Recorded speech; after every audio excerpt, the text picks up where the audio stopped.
Avvocato Russo, abbiamo appena presentato To Be Verona, un progetto che nella forma ma anche nella sostanza sembra essere veramente molto interessante e soprattutto per una città come Verona anche da esplorare, da portare avanti.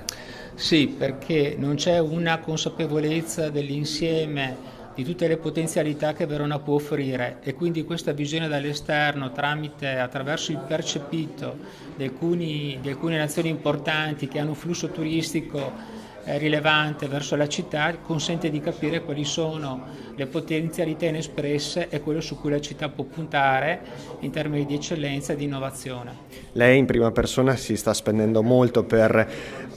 portare a Verona e comunque appoggiare dal punto di vista istituzionale tantissimi eventi culturali legati anche alla promozione di questa città.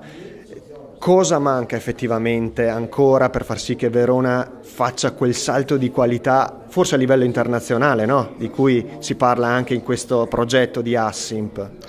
Manca un disegno complessivo di marketing che sappia spiegare che Verona non è solo la città dell'arena, per quanto sulla lirica occorra puntare moltissimo, però non è solo la città di Romeo e Giulietta, ma è una città che offre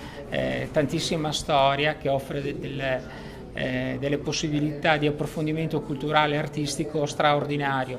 Ecco, questo manca forse un disegno complessivo della possibilità che Verona possa offrire molte cose